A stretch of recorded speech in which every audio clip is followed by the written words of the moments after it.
Good afternoon, everyone. I'm Pete Taylor. I'm professor of sociology at CSU and this year's president of the Delta of Colorado chapter of Phi Beta Kappa.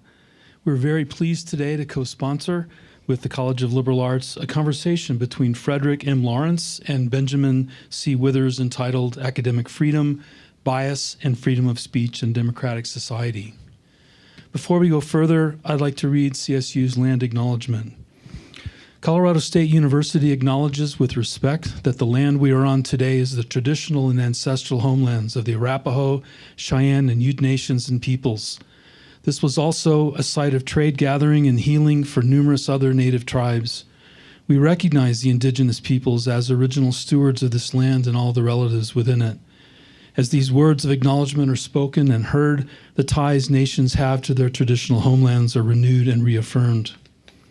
CSU is founded as a land-grant institution, and we accept that our mission must encompass access to education and inclusion. And significantly, that our founding came at a dire cost to Native nations and peoples whose land this university was built upon. This acknowledgement is the education and inclusion we must practice in recognizing our institutional history, responsibility, and commitment. As many of you all know, Phi Beta Kappa is the oldest academic honor society in the United States, founded in 1776 at the College of William and Mary in Williamsburg, Virginia. Well-known members of PBK have included Isaac Asimov, Francis Ford Coppola, Sonia Sotomayor, Henry Wadsworth Longfellow, Booker T. Washington, Glenn Close, Peyton Manning, and CSU's former president Charles A. Laurie, for whom this building is named. PBK is at its heart a liberal arts honor society, although it invites student members from across a range of disciplines who meet PBK's liberal arts educational requirements.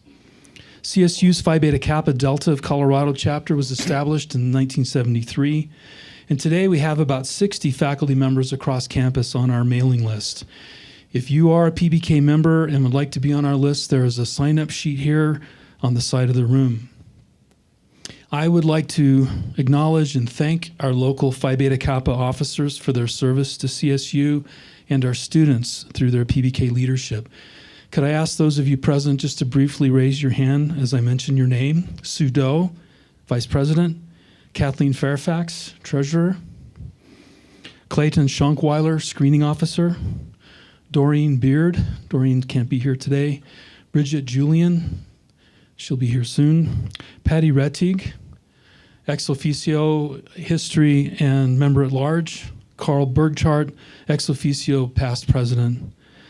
It's important to keep in mind that for CSU students to be invited to become PBK members, CSU has to have an active chapter. PBK officers serve in this role so students can have that opportunity. And I want to mention especially, in particular, the outstanding contribution Patty Rettig has made over many years as leader of our Phi Beta Kappa chapter. Her unflagging dedication to PBK has played a critical role in maintaining an active chapter at our university. I also want to thank Bridget Julian, PBK Secretary, and Carmen Rule Hardy, Sociology's Communications Coordinator, for their planning and organization expertise and their hard work in making this event possible. So now I would like to introduce Benjamin C. Withers, Dean of the Liberal Arts, who will then introduce our distinguished guest. Since beginning his role leading the College of Liberal Arts in 2016, Dean Withers has made outstanding contributions to the CLA and to CSU. With his leadership, the College of Liberal Arts has increased the size of incoming first-year and transfer undergrad majors by 30%. Added nearly 100 new tenure-track faculty, and doubled sponsored programs research awards. And in conjunction with the Office of the Provost, significantly increased faculty and staff salaries. In conjunction with his development staff, he's been part of external fundraising totaling more than $40 million in 6 years, which included 2 of the largest individual gifts in college history. Dean Withers has also played a leading role in securing state and university commitment to begin a major renovation of the CLA's Clark Building in the coming year. Dean Withers has a PhD in art history from the University of Chicago, focusing on early medieval manuscripts. a two-time All-State musician in high school. He attended Carleton College, a liberal arts college in Minnesota. And Dean Withers is also a Phi Beta Kappa member. Dean Withers. Thank you, Pete. Let's hear it for tuba players. Right? So thank you all for being here. I want to thank Pete and Sue and all the rest of the officers of Phi Beta Kappa, because even an event like this takes an enormous amount of time to arrange and to bring together. In the last couple of years, it's been wonderful to see the kind of energy that's gone into Phi Beta Kappa that's led to these kind of gatherings. So thank you all and everyone else involved. So I'd like for you all to help me welcome Frederick M. Lawrence. Welcome, Fred. He is the Secretary and Chief Executive Officer of Phi Beta Kappa Society, which, as Pete is recognized, is the nation's first academic honor society. He himself is an accomplished teacher, scholar, attorney, and one of the nation's leading experts on civil rights, free expression, and bias crimes. Secretary Lawrence is a distinguished lecturer now at the Georgetown Law Center, and he has previously served as president of Brandeis University, dean of the George Washington University Law School, and visiting professor and senior research scholar at Yale Law School. So again, please welcome Secretary Lawrence. So Fred, if you would, tell us a little bit about the mission of Phi Beta Kappa. What attracted you to it, and what's its connection with liberal and science education? Sure. First of all, I want to thank all of you. I was going to say for a warm welcome. This trip started in San Diego and Los Angeles, so you didn't exactly give me a warm welcome. It's bloody cold here, but a Colorado welcome. It's wonderful to be on your campus, and I must thank my Phi Beta Kappa colleagues here who make the chapter work. And it would be a mistake of me not to take the opportunity in front of the president and the dean to say, this is important faculty service that you are all doing. In my business, we call this ABC, always be closing. And the fact is, we have a model that requires the work of our volunteers. Phi Beta Kappa in Washington, D.C., where we're headquarters, it's about 20, 25 people who work with me. We will induct this year, if form holds, about 20,000 new members. If that sounds like a large number, there are roughly 2 million graduates of four-year colleges in America each year, so that's roughly 1%, which makes rough sense in terms of what our mission is. But to induct 20,000 students on 293 campuses, we couldn't do that from Washington, D.C. So when I thank our volunteers publicly, it's not just a pleasantry. It's an expression of our business model. This is how Phi Beta Kappa operates. 2 minutes of Phi Beta Kappa history. Phi Beta Kappa was founded on the cold winter night of December 5th, 1776 in the Apollo room of the Raleigh Tavern in Williamsburg, Virginia. Now, anything that's been around in the United States of America for nearly a quarter of a millennium picks up lots of things for which it should be proud and lots of things for which it should feel challenged and responsible. We have our share of that as well. Among those 5 founders that night were young men who owned enslaved people. I'm proud to say that among them was Thomas Jefferson's charge d'affaires when he was ambassador to Paris, who never tired of giving Jefferson grief and challenges about the institution of slavery. So we have all of that going back to our founding in 1776. And as we anticipate our 250th anniversary, along with that of the nation in 2026, we will be dealing with all of these issues and grappling with all of these issues, which are, as William Faulkner reminded us, the past is not over, it's not even past. We continue to deal with the legacy of all of these issues. But I do want to give those founders their credit for what they did that night. It was the early months of the American Revolution. It's only a benefit of hindsight that we know it's all going to come out the way it did at the time. There was even money that said this was a well-intended, wrong-headed disaster that would wind up with reimposition of colonial rule. In the midst of that, they gathered that night, and we know a lot of what they did that night. They did design, not the key comes a little bit later, but the shield with the Greek letters Phi, Beta, and Kappa on them for the motto they adopted that night, Philosophia Biu Kubernetes, which we usually translate as the love of learning is the guide of life. This one I usually ask if there are any classicists in the room. because if there are, I got to be careful. If they're not, I can make it up any way I want to. Kubernetes is where we get the English word governor from.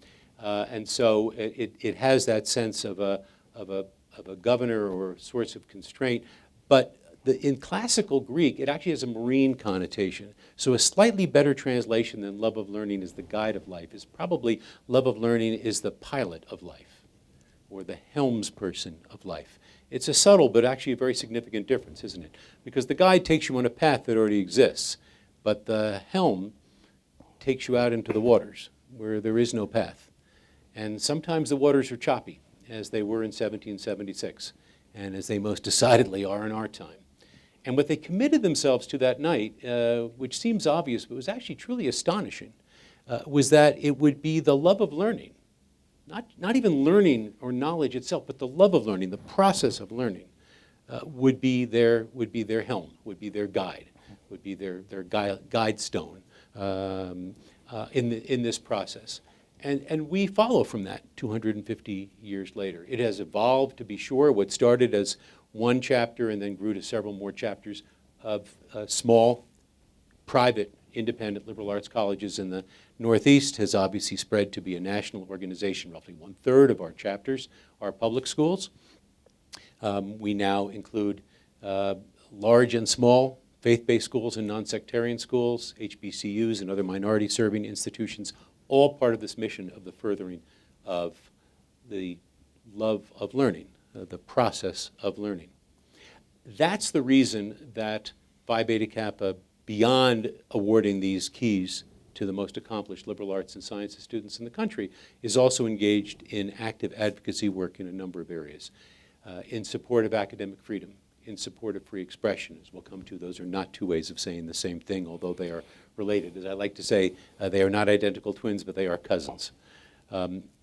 We have been engaged in work of advocacy for the National Endowments for the Arts and Humanities. In fact, Phi Beta Kappa counts as one of our signature legislative accomplishments, the fact that we were one of the 3 organizations, institutions, along with the Council of Graduate Schools and the American Council of Learned Societies, that held the convening that led to the creation of the endowments for the arts and the humanities. And I must just digress for a second to say, if you want to remember, if you want to touch that place again of what the role of government support for public-facing humanities can be, go back and listen to or read President Johnson's signing statement when he signed the enabling legislation to create the national endowments.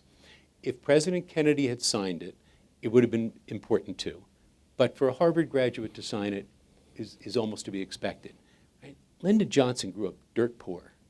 He didn't go to a college that many of us in this room would even recognize as a college. And he speaks with such conviction about the role of artists and humanists in a society, in a great society, purposely using that term, which he was also using in the political economic sense. And that's why government had to support the humanities and had to support the arts. So Phi Beta Kappa's role in advocacy continues to be in public support on the state, but also on the federal level for the endowments for the humanities and for the arts. We like to say that liberal education is important in each of 3 ways, and I'll sort of close these opening remarks with that. The most obvious, but the one that we sometimes focus on exclusively, and we shouldn't either fail to raise it, nor should we raise it exclusively, is it does prepare us for a meaningful life. It does prepare us for the ability to understand the world around us. We were just chatting before about 10th and 11th century manuscripts, which are both old and not so old. Stories that are still with us. Talk about the past not being past. When we are inclined to think we are the first ones to ask some of the questions we're asking, what does it mean to live a good life? What does it mean to have a fair society? We are part of a dialogue that goes on literally thousands of years. The liberal arts is your cure to existential loneliness, because it reminds you that you are asking this question in dialogue with many, many others, and others will follow us. Right? This is our turn. We won't answer them. We'll have our turn. And that's the important aspect of the meaningful life. But the liberal arts also prepares us for a productive life, and it also prepares us for engaged life as citizens. And by productive life, make no mistake about it, I'm not speaking abstractly. I'm talking bottom line. A survey was done by the American Association of Colleges and Universities of major business leaders of what are the skills they most look for in their employees. And overwhelmingly, the skills they most look for their employees have to do with the skills we associate with the liberal arts and sciences, the ability to process information, to think creatively, to communicate well, to problem solve. All of those things that change over time, rather than a specific momentary skill which will evolve out from under you. And that is what makes not only, for, as I say, a more meaningful life, but actually literally a more productive life. I can't resist one more digression on this. Think of a company like Facebook and the challenges that they're encountering right now as a company. And by challenges as a company, I'm talking about share value. And I'm not talking about anything abstract here. Are those problems going to be solved by more and better coders? They have the best coders on the planet. That's not where their needs are. Their needs will be met, if at all, by the contributions of ethicists, philosophers, social psychologists, historians, the odd art historian, and others from across the liberal arts and sciences. It was that famous humanist Steve Jobs who said, "It is where the humanities and technology meet that makes our hearts sing." What an astonishing thing for him to say. But he thought about if Steve Jobs hadn't studied calligraphy as an undergraduate, we wouldn't have all those fonts. Right? That's where that comes from. So the productive life is enhanced by liberal training. And the life of engaged citizens, I'll just say that we know from various studies, voting patterns, I'm not talking liberal or conservative, I'm talking voting as opposed to not voting, patterns are higher among college graduates generally, liberal arts students in particular. We know that the liberal arts correlates with anti-authoritarian attitudes as opposed to other kinds of education, which tends to lead more towards uniformity and authoritarianism as opposed to a more liberal, not versus conservative, but liberal versus authoritarian turn of mind and openness of mind. So the liberal arts continues to play an important role in the way in which we perceive ourselves as part of the world, in terms of how we are productive in the economy, and in terms of the very essence of a self-governing people, which brings me back to where I started. It is not a coincidence that we began in 1776. It is not a coincidence we began in 1776. At the same time as this new republic was being envisioned, they knew they would need new institutions dedicated to these values. That's what they did on the cold winter night of December 5th, 1776. Thanks, Fred. I see a lot of people nodding their head. And I think in part it's because Fort Collins is known as a home of a lot of good microbreweries. So when you talk about a community that starts in a tavern, we really know what that's about. We are the first secret society that began in a bar, absolutely. So folks, I have a few questions here that I'll start things off with, but I want to make sure that you all have opportunities to address questions too. So be thinking about something that you might want to ask. And as we go through here, I'll give you opportunities to do that. But before we do, I want to acknowledge President Miranda, who came out here today. The reason I want to acknowledge him, there you go, Rick, yes, say hello to Rick, is that this discussion today about academic freedom, bias and freedom of speech is part of a much longer series of conversations we've been having on this campus. It started several years ago under President Frank. He and OGC and Office of Diversity led a series of campus conversations about this. President McConnell put together a task force whose work can be seen on the website right now. So if you've got an interest in what CSU has done, go and take a look at that. And I want to acknowledge there's several people who have been on that task force here. And I would see these conversations continue, especially as we look at our thematic year next year, focusing on democracy. So free speech, academic freedom will be an important part of that too. So with that, Fred, if I could, tell us a little bit, based upon the outline of Phi Beta Kappa that you provided us, why is the freedom of speech so important to Phi Beta Kappa as an organization? When I have met with student groups or faculty groups or boards of trustees, I usually start with whatever the most recent crisis is on that campus with respect to free expression. The president will understand exactly what I'm going to say, which is that when those moments happen, it is very tempting to try to get the feel for how this is going to play, which way is the wind blowing. And what we know is that the wind is blowing 360 and it's blowing at gale force. So that's not going to be a very helpful way of making decisions. The best way to make decisions is to reground them in first principles. Right? What is it we're about on a pleasant day like today in this lovely conference room, and it's pretty out in a blue sky, where we can have a conversation about it? Because when the ship hits the sand, as it inevitably does, it's a little late to be talking about first principles. So first principles of a university. This is when I usually ask somebody to give me the university mission statement. I won't embarrass any of you with that, although somebody here should know the mission statement of the university. But most mission statements of most universities, most colleges, have some version of the creation of knowledge, discovery of knowledge, transmission of that knowledge to our students, to our communities, to our nation, to the world, for the betterment of our society. Some version of that.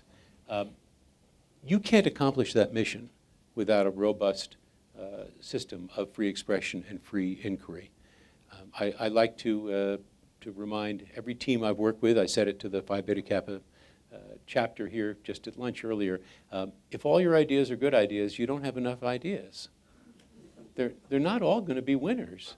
And if you self-censor to make sure you only have the winners, I guarantee you, you're leaving some of your best ones on the floor because you self-censored. I'll tell you where I really learned this lesson. I had the privilege to clerk for a brilliant federal judge by the name of Amalia Kearse, first black woman partner at a Wall Street firm before being appointed by President Carter to the U.S. Court of Appeals that sits in New York. I did a draft opinion for her in a very complicated case, and I worked like a maniac on that. I was very proud of that opinion. And I brought it to her, and she looked at it, called me over to her side of chambers. She said, it was really interesting, really thoughtful, showed a lot of work, and we're not going to use a word of it. And my face must have just fallen. And she said, don't feel bad. She said, here's the language I never forgot, and I've reflected on it so many times in my academic career. She said, I thought this was the right way to go, too, but I didn't see that it didn't work until I saw it didn't write that way. It didn't write that way. Sometimes you don't know it's not the right approach until you really work it through. And of course it's frustrating to finish working it through and say it doesn't write that way. But that's the only way you're going to know which way it's going to write, it's going to work. How many times have students in the room started to raise a hand and then you think, no, I better not? That's the moment when learning ends. Right? Try that idea. They won't all be good ones. As I said, if they're all good ones, you don't have enough things to say. And try them and see how they work and in dialogue with each other. That is the creative process of the university. That's how we accomplish our mission to create knowledge, discover knowledge, and transmit knowledge. So for us, and in a state university, of course, you are bound legally by the First Amendment. But I'd be saying the same thing if we were at a private college right now, which is to say that largely the First Amendment values that drive free expression in our communities are consonant with the normative values of higher education and what an academic institution should be designed to produce. So I think you cannot make your mission work. You cannot execute your mission without robust protection for free expression. So you talk about free expression, and you mentioned earlier that it's a cousin to academic freedom. Can you help us understand how they overlap and also how they're different? Yeah, it's tempting to think that academic freedom is the free expression right that academics have, and it's sort of that. But think of it this way. The government cannot prohibit me or even sanction me from saying stupid things. And you know, I say that in part to be, facetious, but think about it. Think about how dangerous it would be if the government could say, that's a stupid thing, you can't say it. But a university can, it does it all the time. If I write a stupid article, it won't get published. If I'm a junior faculty member, I write enough student articles, I won't get stupid articles, I won't get tenure. And a student who tries writing enough stupid papers is going to find that she or he is not passing too many courses. And if you fail enough of them, they'll actually throw you out of the institution. I mean, that's a pretty serious sanction. So we of course, we sanction, I'm using that word carefully, our expression as academics all the time. So what is academic freedom about? It is about the freedom that protects our ability to do the academic business, to make the academy work. And so long as you are an academic working within that framework, and in the Americans' understanding of academic freedom, it is largely the piece of it that applies to faculty.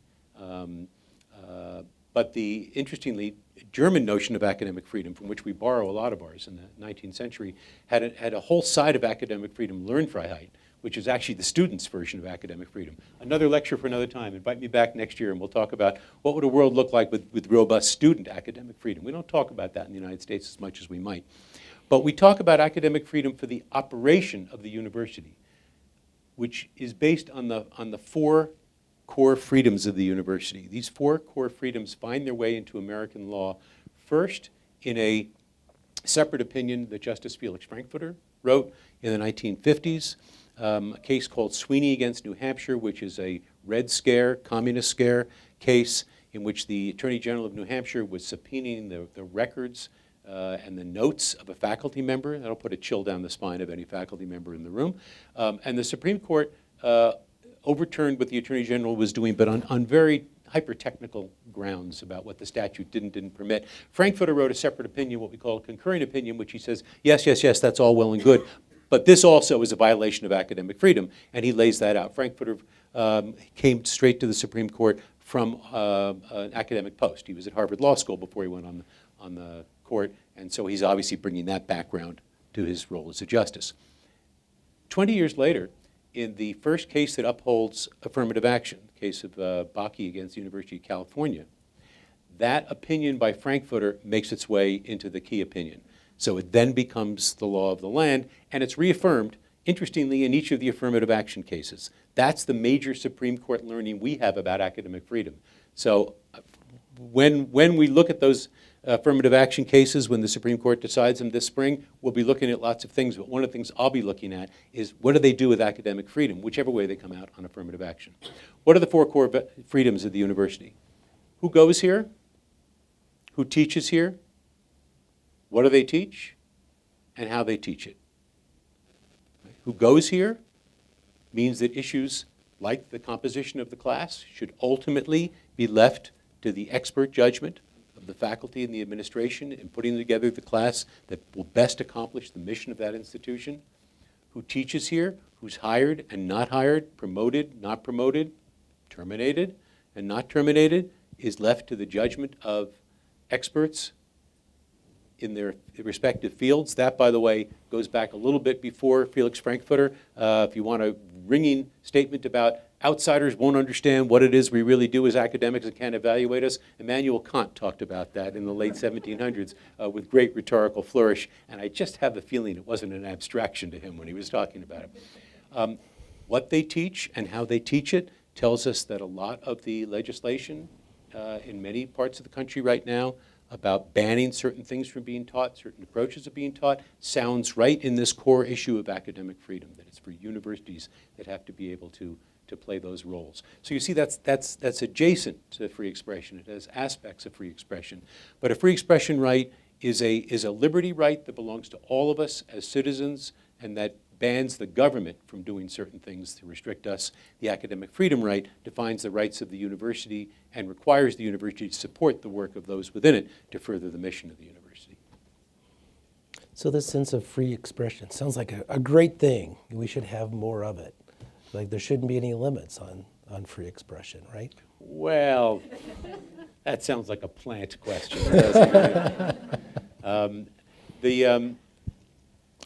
There's a piece I wrote a couple of years back called "The Contours of Free Expression," which was designed to create this, the whole question of, well, why does it have contours?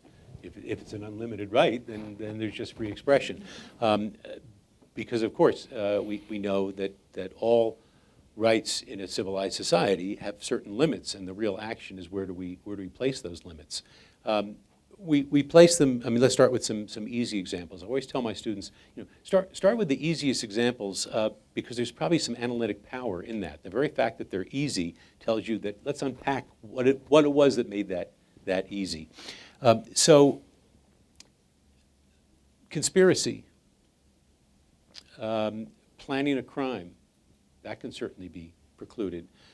True threats, that is to say, not confounding somebody, but actually threatening a person. Words can be vastly more threatening sometimes even than physical actions. So we know that there are ways in which we would want to put limits on certain kinds of expressive behavior. That the temptation that has often been used is to distinguish speech from conduct. Right? So the theory would be that you can't regulate my words, the government can't regulate my words, but it can regulate my conduct. So, the cliche that my right to swing my arm ends where your face begins, so obviously that's not free expression. I can be stopped from doing that. Why? Because that's conduct, that's not speech. This is a distinction that has a remarkable sticking quality in American law. And the court over and over and over again relies on a speech-conduct distinction. The problem is it's a distinction that has absolutely no predictability to it. You want a little example that captures the point brilliantly, I think. Two Supreme Court decisions that I can't square. One that you certainly know, and that is all of the court decisions that uphold the right to burn an American flag. Right? It may not be particularly good for lots of other reasons. I'm not a big fan of flag burning myself. But at the same time, the government does not have the right to keep one from burning a flag. Why? That's considered to be expressive activity, expressive behavior, and therefore that's free expression. Okay, we're all set on that one. This one will be of particular relevance to men in the room my age and older. There was a time when you had to carry a draft card with you at all times. You ask anyone of a certain age what your draft number was. Mine was 86, and we all remember it. It was against the law not to have your draft card, and it was against the law to burn your draft card. A young man named O'Brien burned his draft card at a rally quite publicly, undoubtedly in order to be arrested, which he was, so that he could challenge it. It goes up to the Supreme Court. If you were arguing O'Brien against the United States, what would you argue? You'd say, hey, this is like flag burning, right?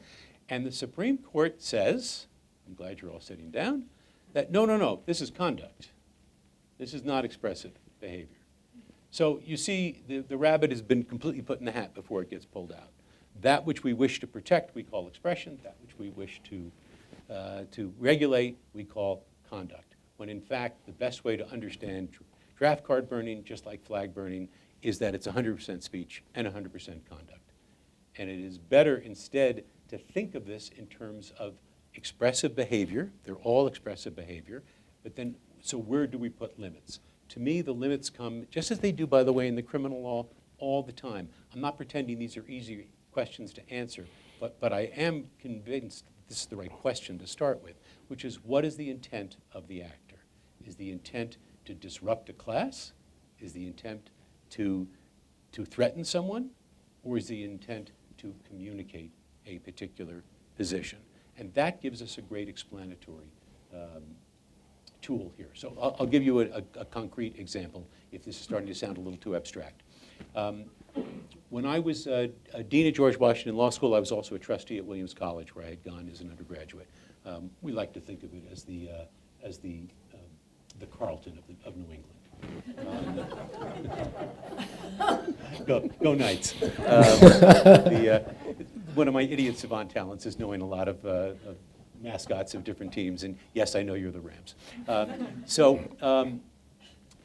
President of the college calls me up and he says, I just got a call from a young woman who is the president of the Williams College Jewish Association.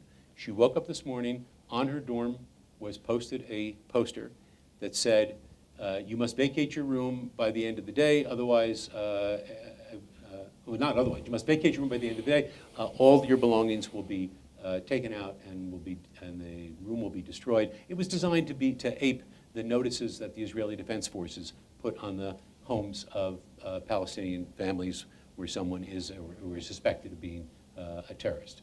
So she's very upset. She took this to be an anti-Semitic act, and she came to the president and said, what can we do about it? So he said to me, what can we do about it? So I sort of articulated to him what I just articulated to you. You know, we need to know what the actor was doing, what the point, and he listened to me for about 5 minutes. I later became a president, and I realized what he must have been thinking, which is, Lawrence, I got a problem to solve. Why are you giving me a lecture? And he said, this is all good for one of your articles, but how on earth am I supposed to know what the person who did this was intending? And I said, I can't guarantee you this will work, but you might try this. Why don't you find out how many of these posters were put up? If a single poster was put up only on the door of somebody well known to be the president of the Williams College Jewish Association, you might very well have an anti-Semitic incident on your hand, and you may need to deal with that in a particular way. If, on the other hand, as turned out to be the case, the dorm was in fact blanketed with these, then what you've got is somebody who's expressing a very deeply held position on the Israel-Palestine crisis. And you may agree with the person, or you may disagree with the person. And you may think this is a great way of communicating it, or you may think it's a rather poor strategy. That's not the point. The point is, what was this person intending to do? If it's a communicative act, then we will protect it. If it in fact is an intent to discriminate or intent to threaten, an intent to harm in that sense, or in the academic enterprise, we would say an intent to disrupt, then it could be precluded. So from our point of view, from our campus point of view, that's how I would begin to think about where we put the limits. But let me conclude with what was sort of implicit in what I just said. We didn't start from a neutral position, did we? We started with a strong presumption in favor of free expression. And we looked to see whether there'd be an exception in this particular case. And there's a reason for that, and it's the first question that you asked me. If we say that the core of the mission of the institution requires robust free expression, requires robust free inquiry, then we start with a strong presumption in favor of protecting speech. Presumptions are a fancy way of saying when we make mistakes, we're going to make them in that direction. Because this side of God's heaven, we're not going to get them all right. But we're going to make the mistakes on the side of the values that we cherish, knowing that sometimes when we get them wrong, there's going to be harm done on the other side. And where we have an actual intent to intimidate, an intent to threaten, then we will take action and then we will preclude those. We, a university student affairs office, and we, a district attorney's office. So I want to make sure that there's time for questions from the audience. I'm going to ask one more question, and then if you all have something prepared, you raise your hand and I'll acknowledge you.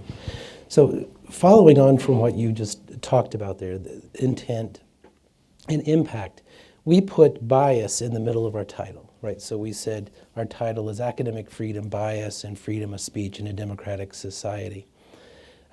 What do you think about that, putting bias in between there? Is this a way of starting to talk a little bit more about the way that we skew things toward intent or impact? Well, I'll tell you why I was grateful for you putting it in, because it's a helpful reminder of one piece of the analysis that I've left out thus far. And that is the fact that free speech, is, for all the reasons we've talked about, is a extraordinarily important value to a university, to an entire community. But it does create harms. It does. People do get hurt in this free speech business. And we don't do ourselves any favor if we forget that. I do believe it is a cost worth bearing, but it is a cost nonetheless. Where bias is significant is that it is a reminder that that cost is often not equally spread amongst all members of the community. There are some parts of the community that are bearing more than their fair share of that cost. So what ought we to do about that? As you probably have figured out already, I find telling stories is usually the best way to communicate these things. It's the best way to keep us from being too abstract. I had a marvelous year between my presidency at Brandeis and my time now at Phi Beta Kappa at Yale, as you said, as a visiting professor. And more than that, my wife and I were what were called residential fellows in one of the residential colleges. I have to tell you, being a residential fellow is the best gig going.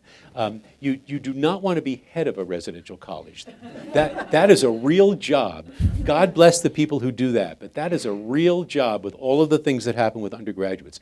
A residential fellow, that's like being a grandparent. You want to play with the kids, you play with the kids. You don't want to play with the kids, you don't have to play with the kids. It meant that I was able to engage with students, continue to engage with students, but for the first time in a long time, not as a dean and not as the president, which meant they talked to me normally. Am I right, Mr. President? And more to the point, I think I talked to them normally too. I wasn't always worried about what I was going to say showing up in the campus paper the next day. Because as far as they knew, I was no longer president of a university, which means I had stepped down, sometime between last year and the Civil War. And I probably mean the English Civil War, not the United American Civil War. So during that year, some of you may remember, there was a major blow-up on the Yale campus that started life over a Halloween memo about appropriation and what kinds of costumes one did not wear.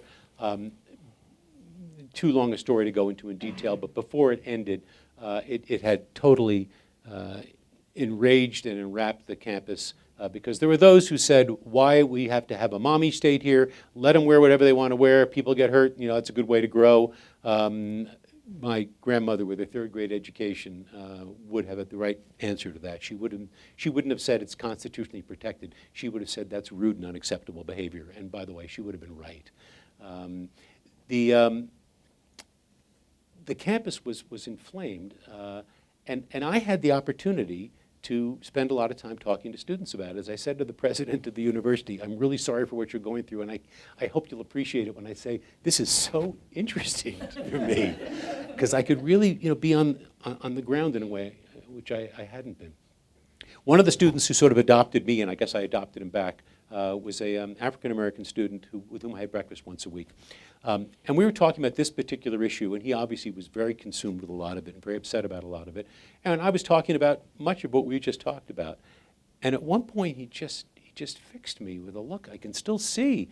And he said, do you not understand how much this hurts me? It just nailed me to my chair. And I said, I guess I don't. Or if I did, I didn't do a very good job explaining it or expressing it. So let's try this again. Let's start over again.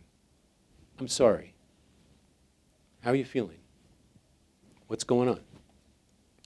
By the end of the conversation, he had not persuaded me, by the way, that a lot of expression should be prohibited. Some of which he wanted to do. I mean, we still did not agree on a lot of fundamental issues. As he said to me, the First Amendment, we see the First Amendment as the white man's amendment. All right, so we had a lot of talking to do, and there were a lot of ways in which we didn't always agree. But what was clear to me was that the institution, and I guess as part of it, had not taken the moment to say to him that we hear and can validate in part what you're going through. So what occurred to me is that everything we've been talking about up until now, the whole bit, is best thought of as a massively important threshold question. Whether speech should be protected or not. That is not the end of the story. There is speech that should be protected that ought to be criticized. There is speech that should be protected as to which the institution may have something to say.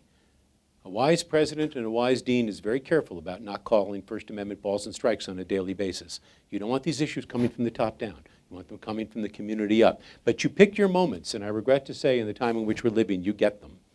You pick your moments in order to say, this is what this community stands for. Every time there's one of these eruptions on campus, you know what people always say? We talked about this on the way up, didn't we?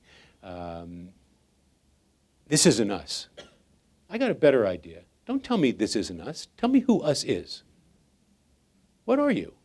What is this community? Take it as an opportunity to express what you are. And I think that's more than just a good idea. I think that's actually a moral obligation. My great hero, Louis Brandeis, said that in the absence of incitement of imminent lawless activity, the answer to bad speech is not enforced silence, it's more speech. But I've come to understand Brandeis not to just say, it's not about silencing people, it's about entering into debate. I've come to understand him to say, you have to step in. You have to say something on behalf of your community, on behalf of your group, on behalf of your university. And I don't pretend that that solves all of these issues. But I do think it is incumbent upon us, if we are to say free expression is the prime value, that people know that the community is aware of the fact that there are certain groups that continue in so many ways to bear an unfair cost. Think of the acknowledgement that you began this program with. So we're not going to undo everything that's happened, but we sure better bring it up to a conscious level, and we sure better talk about it, and we sure better make it part of what we do. So that's why I think bias very much belongs in this title, because the idea that says, you know, tell them, don't be snowflakes, toughen up. I go back, you know, on this one, not to Louis Brandeis, not to Felix Frankfurt. I go back on this one to my grandmother. That's not how a community behaves. That's not a civilized way to behave. So we can protect free expression and aim towards a kind of civility which is not the weak stuff, but is in fact the core of an academic institution. Thank you. So I appreciate the conversation that we've been having. Let's see who else would like to join in the conversation. So if you'd like to have a question, raise your hand, introduce yourself, let us know who you are and what part of the university you're from. Yes. Yeah, I'm Rob Sika at the libraries. And this kind of relates to the point you just made. And I'd like to push back a little bit by asking what your thoughts are on universities adopting the University of Chicago's Calvin Report, and especially public universities doing so. So I think the University of Chicago principles are a good starting point, but for me, the University of Chicago principles are first of all, a little brittle, and they miss the second part of the conversation that I was just talking about. So I'm not opposed to the Chicago principles, but I just think they're incomplete, and the idea that you can adopt those principles and then you've done your business misses the point. So I mean, two points to illustrate this. There was a campus that was in the midst of a major discussion about a free speech statement that actually got to the point of students coming in and disrupting a faculty meeting where it was being discussed. So, you know, the faculty meeting, right? That's the sanctum sanctorum. How can they do that? So, you know, things were pretty hot to the touch. So I was asked, you know, to consult with them on their free speech policy, and why don't we just adopt the Chicago principles? And I said partially what I just said to you, that I think they're incomplete. I think you missed the piece that the Chicago principles leave the potential for harm that is not addressed in some way, and it doesn't have to be addressed by repressing speech, but it's got to be addressed someplace else. But the other thing is that the Chicago principles have become politicized now, so that if you just adopt the Chicago principles, you will have winners and losers by this statement, and that's not what you want to achieve now. You want this to be a self-definitional moment of the college that say, this is our approach to expression on this campus. If you leave half the campus out feeling like they're disenfranchised and they lost, then you have not accomplished your goal. So that's sort of one way I would look at this. The other, we've made it this far in without a bona fide art history allusion. So now I got to make some art history allusion. Otherwise, I would be a churlish guest, wouldn't I? You'd paint yourself in a corner.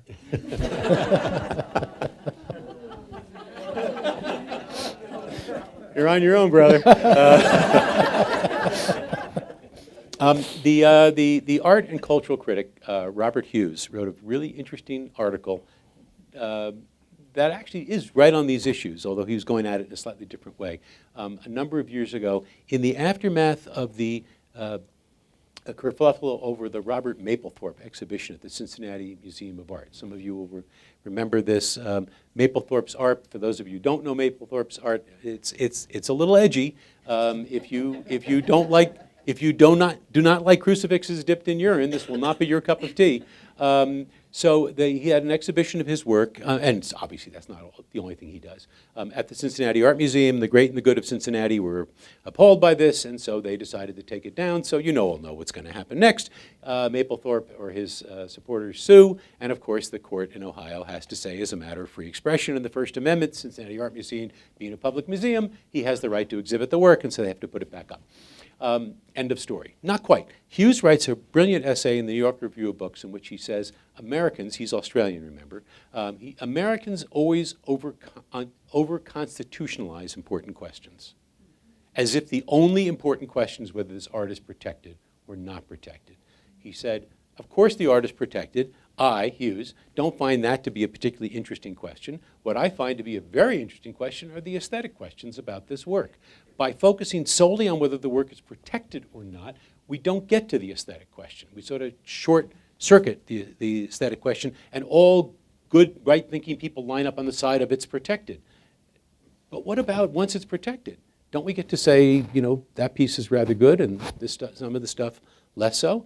And then he writes the rest of it. Essays, a critical evaluation of Mapplethorpe's work, which I don't consider myself, you know, in a position to do, but Hughes's critique certainly made some measure of sense to me. I think we have a similar example on our campuses. I think when all we focus on is whether speech is protected or not protected, we short-circuit the other question. You know, as I've said to student groups who want to keep certain people off campus, you know, don't let this person speak here, don't let that person speak here. That person you want to keep off campus is wrong about 274 different things. The only thing, so far as I can tell, that he's right about is the right to speak. You have the right to frame the discussion, and you have chosen as a tactical matter to frame it around the only issue he's right about? Why would you do that? Frame it around the 274 things that he's wrong about. How do you do that? Well, then you demand the administration, I'm a former student activist, you demand that students should get to ask questions and ask questions first before anybody else in the audience can ask questions. That nobody may come onto this campus and speak and then leave. That you have to be willing to stick around and answer questions. You know, there are a whole host of things you could demand, but don't demand that they not come. So that's how I would say the Chicago principles are a good start, but they get you to that threshold question, which, unlike Hughes, I find very interesting, but it's not the end of the story. So we're here in the room till about 2:15, so we'll continue as long as there's questions there. If you have to leave because you got a class at 2, understand that. So there's a question here. Please identify yourself. My name is Howard Dow, and my affiliation with the university is that you're my neighbor. So I'm part of the community. But turning to current events, can you enlighten us with your thoughts with the intent or direction that Elon Musk is taking with Twitter? Is he tackling intent or behavior on his employees? Wow. You know, I did this to myself. I was just, yesterday I was giving a talk and someone said, do you get nervous when you talk anymore? I said, no, I've been giving talks for so long, no, I don't really get nervous. And what about during the questions? I said, you know, I got to tell you the truth. It's pretty unusual these days to get asked a question I've never thought of. Well, you just did it. I haven't thought of that one. So the legal piece of it's pretty straightforward, right? It's a private company, it's a private organization, it feels public adjacent, which is why it feels like it's got First Amendment aspects to it. So he's allowed to make all sorts of decisions that he can in terms of restricting who can use the format and who can't. I can't tell what he's doing. I don't think any of us can tell what he's doing. And I do find a combination of both. Some of what he appears to be doing troublesome, but let's focus on what we have more control over, or should have more control over, how we as a society respond to it. We seem to have little patience or ability to screen comments for ourselves in terms of their own validity, support, et cetera. So this idea that, well, you know, actually, as you're witnessing me thinking this out loud with you, so this is actually a helpful question for this. In many ways, it is back to the same question, isn't it? That if what he's saying is that everything should go, you know, there should be no prohibitions on any of it, any expression on Twitter, then maybe the next answer is, well, then we need to find a way of saying, sure, you can put expression on it, but there's got to be a full-throttle societal response to which kinds of pieces draw what kind of responses. I don't want to, nor do I think I am verging onto the political when I say that may be part of what happened last week. I mean, we've got a lot to learn about what these elections that are still going on mean. But it does appear on some level to be some pushing back on certain kinds of extremism. I'm not big on trying to interpret events as I'm living through them. You make a lot of mistakes that way. So we'll need a little more historical perspective to figure out what's really going on. But the only real answer, I think, is going to be for people to say, you're allowed to say that, and I'm allowed to think it's appalling when you do. And if a society responds that way, then there'll be no concern or harm to be done. If a society doesn't respond that way, that's your problem. Thank you. Yes, right here. I'm Make sure you introduce oh, yourself. sorry, my name's Jessie. I am a teacher of writing arguments here at CSU. I'm also a lawyer and a grad student here. Interested in free speech, and I'm curious how to handle the counter-speech doctrine in the classroom in the most effective way. So I'm really interested in bringing these things up, and I think that students are anxious to talk about them and all the controversial things, especially the things that are happening outside of the classroom, so that are happening on campus but not in the classroom. And I'm interested how to have a conversation with that and still acknowledge the systemic oppression that we're now addressing for some of the first time in the classroom. And I don't know if you would have any advice. I'll use an example. So about a week ago, I taught MLK's On the Mountaintop speech. And then I taught the follow-up by Bobby Kennedy that he gave like 2 days later, which was his follow-up. Indianapolis. Yes. Let us commit ourselves to that and say a prayer for us and our country. Exactly. And I had students that did not have a positive reaction to Bobby Kennedy's because they thought that he was out of touch and out of place. And I wasn't anticipating that reaction to that. So I was wondering in that situation if I was forgetting to say something that maybe would have made this situation better. Wow. Bobby Kennedy's speech in Indianapolis, to me, was one of the high water marks of American political history. A little bit of background, forget about pre-internet, in a time when a lot of people in that community had not, because they didn't have televisions or radios, did not yet know that Dr. King had been assassinated. He went into that community, and he was the one to tell them that Dr. King was assassinated. The Indiana state troopers would not accompany him in. He went in with his own team. Against their advice. It is the only speech he ever gave when he alluded to his brother's death. Dr. King was killed by a white man. My brother was killed by a white man, he said. Right? So I think if you give a little bit of that history, that might have contextualized it. Robert Kennedy was a privileged white person, no question about it. Robert Kennedy's own story is a remarkable one. I think that, full disclosure, I worked for him as a young boy, so I'm probably not completely objective about him. But I do think that he was moved by that 1968 campaign. I think he saw things and saw people, and he sort of began to evolve in a really interesting way. So I think it's an interesting time to maybe to ask, how did the African American community respond to him when he did it? And that might be a way into this. He did it unscripted, by the way. Also, almost literally unimaginable, and it is so lucid. I mean, it takes my breath away. And yes, I did use a piece of it for the frontispiece of my book on hate crimes. Because it's one of my favorite speeches, which is why I was surprised how they. Yeah, it wasn't road tested. It wasn't run through exactly. a focus group or any of that stuff, right? He talks about, commit ourselves to taming the savage spirit of man, right? Very liberal arts speech, by the way, because he draws on the classics when he does this. So it's interesting that was the response to it. But I think my inclination would be to contextualize it and then to ask how it landed there and at the time. I think it was an enormously courageous act, but it was a white person going in there, and there is a little bit of white splaining going on. I mean, it's sort of unavoidable. So I think looking back on it is more complex than I saw it. I mean, I saw it as something close to unadulterated hero worship at the time, right? So it's not that, but let's not deconstruct everything. Let's let a little bit of love be possible too. So how about one more question? Anyone? Right back here. Yeah, I'm just really interested in what you were saying. Oh, I'm No, go ahead. No, just introduce yourself. Who are you? Right. I'm Sunset. I'm a grad student and an instructor. I was enjoying what you were saying in terms of the difference between conduct and expression, especially in this idea of looking at intent instead of impaction.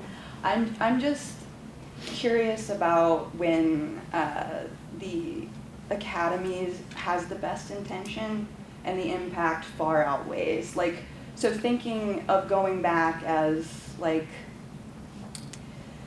if the intent is to pilot or hold the helm through learning, the impact was that most people weren't allowed. So I'm just curious how that shift happened, how when we bring it to students, we're looking at intent.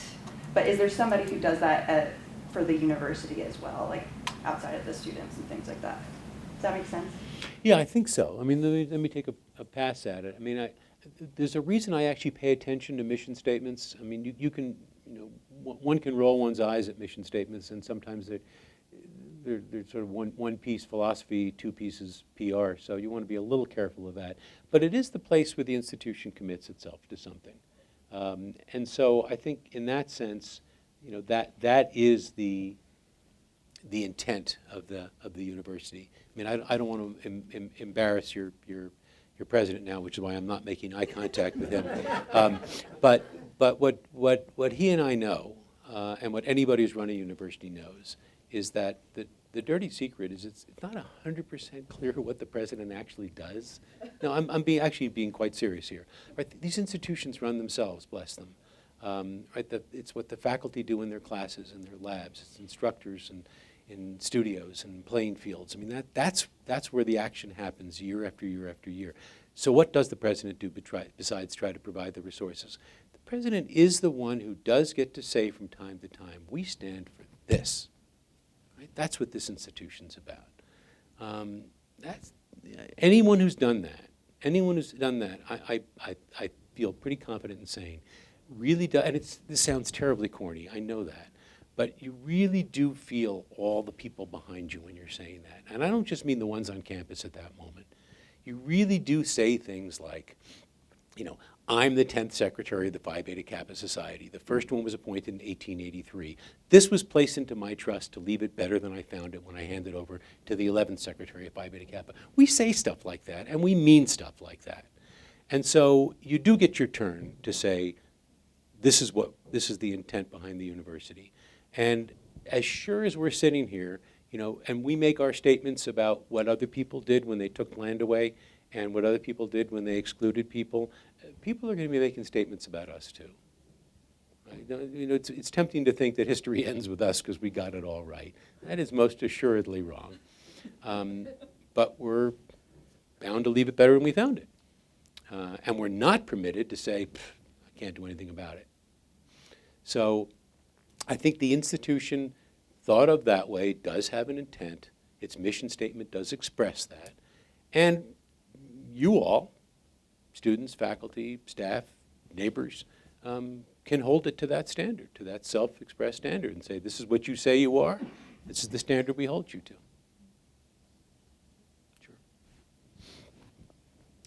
So folks, I want to thank you all for your questions. We do have a little bit of time left, and I'm going to leave it for you in case individuals would like to come up and ask you questions. There's food and beverage over here. Secretary Lawrence will have to leave about 2:30, so there's not a lot of time there, but I know that many times that opportunity to ask an individual question is very meaningful, and I want to make sure that happens. So please help me thank Secretary Lawrence for his time here. And Pete, Sue, and the rest of you, thank you for organizing this. Thank you for the time that you spent here. Thank you.